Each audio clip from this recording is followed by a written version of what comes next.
महायुती सरकार असेपर्यंत लाडकी बहीण योजना बंद होणार नाही असं आश्वासन महसूल मंत्री चंद्रशेखर बावनकुळे यांनी दिलंय। तर अशा योजना म्हणजे निवडणुका जिंकण्यासाठी सरकारी तिजोरीचा वापर सुरू असल्याचा आरोप विजय वडेट्टीवारांनी केला। नाही, देणं आवश्यकच आहे, कारण आम्ही वचन दिलं आहे की जोपर्यंत देवेंद्र फडणवीस सरकार, भाजपाचं सरकार, महायुतीचं सरकार महाराष्ट्रात असेल तोपर्यंत लाडक्या बहिणीची योजना सुरू राहणार आहे आणि या योजनेला आम्ही अधिक मजबूत करणार आहेत। वेगवेगळ्या केंद्राच्या राज्याच्या योजनेला याला जोडणार आहे। त्यामुळे लाडक्या बहिणीची योजना अधिक मजबूत करून या योजनेला प्रचंड त्या ठिकाणी चांगल्या पद्धतीने आम्ही राबवणार आहे। त्यामुळे सरकारने काही नियम निवडणूक आहे ना, निवडणूक आहे, निवडणुकीच्या आधी यांचे धंदेच झाले ते। या सरकारचे, भारतीय जनता पक्षाच्या सरकारचे धंदे झाले। निवडणुकीच्या अगोदर सरकारी तिजोरीची लूट करून पैसे वाटायचे आणि त्या पैशातून निवडणुका जिंकायच्या, सरकारी पैशातून निवडणुका जिंकायचा नवीन फंडा भारतीय जनता पक्षाने आता तयार केला आहे आणि त्यातून निवडणूक जिंकण्याचं काम सोपं करत आहेत। हेच त्या ठिकाणी लाडक्या बहिणीच्या संदर्भात आहे। लाडकी बहीण योजनाबद्दल एक नवीन माहिती या ठिकाणी समोर आलेली आहे। नागपुरात 95,000 बहिणी संकटात आहे। म्हणजे लाडक्या बहिणींनी अपात्रतेचे कारण या ठिकाणी दिलेले आहे। यादीची तपासणी सुरू आहे। म्हणजे 95,000 लाडक्या बहिणी ह्या अपात्र झालेल्या आहेत नागपूर जिल्ह्यामध्ये। तर मुख्यमंत्री माझी लाडकी बहीण योजनेचा आतापर्यंत लाभ मिळणाऱ्या आणि अचानक अपात्र ठरलेल्या अनेक बहिणींनी महिला व बालविकास विभागाकडे धाव घेतलेली आहे। तर मुख्यमंत्री माझी लाडकी बहीण योजनेचा लाभ घेणाऱ्या जिल्ह्यातील 95,000 लाडक्या बहिणी संकटात सापडल्या आहेत। अपात्र असल्याचे कारण देत त्यांना दर महिन्याला मिळणारे 1,500 रुपयेही बंद करण्यात आले आहे। जिल्हा महिला व बालविकास विभागाला हे यादी प्राप्त झाली असून त्यांची तपासणी सुरू केलेली आहे। विधानसभा निवडणुकीपूर्वी राज्य शासनाने सुरू केलेली लाडकी बहीण योजना चांगलीच चर्चेत आली। महिलांच्या आर्थिक स्वातंत्र्यासाठी त्यांचे आरोग्य पोषणामध्ये सुधारणा करणे तसेच कुटुंबातील त्यांची निर्णायक भूमिका मजबूत करण्यासाठी ही योजना सुरू केली। मध्य प्रदेशातील यशस्वी ठरलेली ही योजना महाराष्ट्रात राबविण्याचा निर्णय घेण्यात आला। या योजनेच्या भरोशावरच महायुतीला स्पष्ट बहुमत मिळाले।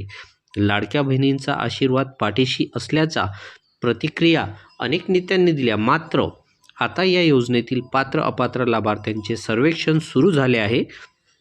कोण पात्र कोण अपात्र याची छाननी करण्यात येत आहे। यातील 8,000 बहिणी अपात्र असल्याचे पुढे आले। उर्वरित अर्जाची तपासणी सुरू आहे व ज्यांच्याकडे कारण नसतानाही यादीत नाव आले त्यांची माहिती राज्य शासनाकडे दिली जात आहे, असे जिल्हा महिला व बालविकास अधिकारी सुनील मेसरे यांनी सांगितले आहे। ई-केवायसी करण्याची मुदत ही 31 डिसेंबरपर्यंत वाढविण्यात आली आहे, असेही त्यांनी माहिती दिलेली आहे। तर कोणत्या कारणास्तव या अपात्र ठरलेले आहे? तर 2.5 लाख रुपये कौटुंबिक वार्षिक उत्पन्न असणाऱ्या 18 ते 65 वयोगटातील महिला या योजनेचा लाभ द्यायचा व हा सर्वसामान्य निकष होता। मात्र तिथेच ढील देण्यात आली। बँक खात्याला आधार कार्ड, पॅन कार्ड जोडलेले असावे किंवा प्राप्तिकर खात्याकडून पॅन कार्डवरील आर्थिक उलाढालीची तपासणी करणे हे अर्ज मंजूर असावे किंवा प्राप्तिकर खात्याकडून पॅन कार्डवरील आर्थिक उलाढालीची तपासणी करणे हे अर्ज मंजूर करतानाच पाहायलाच हवे होते।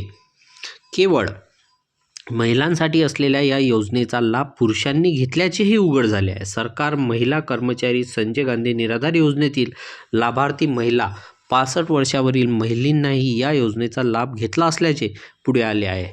एका कुटुंबातील एकालाच लाभ मिळणे अपेक्षित आहे। मात्र हा नियमही पायदळी तुडवण्यात आला। लाडकी बहीण योजनेत ठरविलेल्या निकषांची अंमलबजावणी करण्याची गरज होती, मात्र त्याकडे सुरुवातीला दुर्लक्ष करण्यात आले।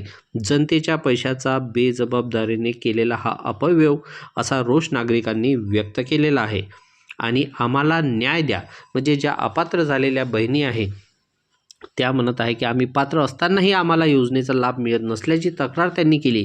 आमच्याकडे कार नाही असा प्रादेशिक परिवहन कार्यालयाला पुरावा मानेवाडा येथे राहणाऱ्या सुनीता आठवले यांनी दिला। माझी माहिती चुकीची नोंदवली गेली असल्याचे सुनीता यांचे म्हणणे आहे। अनिता मिश्रा यांनीही प्रशासनाला पत्र पाठवून आपली व्यथा मांडली। माझ्याकडे कार नाही, ही पडक्या घरात राहते, आपण तपासणी करू शकता, असे अनिता यांनी पत्रात लिहिले। अश्विनी तितरमारे यांनीही परिवहन विभागाचे पत्र जोडत आपली व्यथा त्या ठिकाणी मांडलेली आहे. तर ज्या अपात्र झालेल्या भारतीय आहे त्यांना न्याय मिळाला पाहिजे आणि त्यांचा महिना जो आहे 1500 रुपये प्रति महिना लाडकी बहीण योजनेचा हा पूर्व सुरू झालेला पाहिजे. म्हणजे या योजनेमध्ये असा बराचसा घोळ होत आहे की पात्र लाभार्थ्यांना पैसे मिळत आहे, अपात्र लाभार्थ्यांनाही पैसे मिळत आहे, परंतु ज्या योजनेसाठी खरोखर पात्र आहे त्यांना पैसे मिळत नाही आहे. तर त्यामुळे याची कठोर तपासणी व्हायला पाहिजे. तर या पद्धतीची माहिती आहे मित्रांनो. अशाच पद्धतीची नवनवीन माहिती आपण आपल्या या चॅनलवर नेहमी घेऊन येत असतो. विदर्भ वाईट या चॅनलला सबस्क्राईब करून ठेवा आणि हा व्हिडिओ आवडला असेल तर इतर लोकांनासुद्धा शेअर करा, जेणेकरून त्यांना या पद्धतीची माहिती, जी नवीन माहिती आहे ही कळली पाहिजे. आणि व्हिडिओ आवडला असेल तर व्हिडिओ लाईक करा. चला भेटूया नेक्स्ट व्हिडिओमध्ये.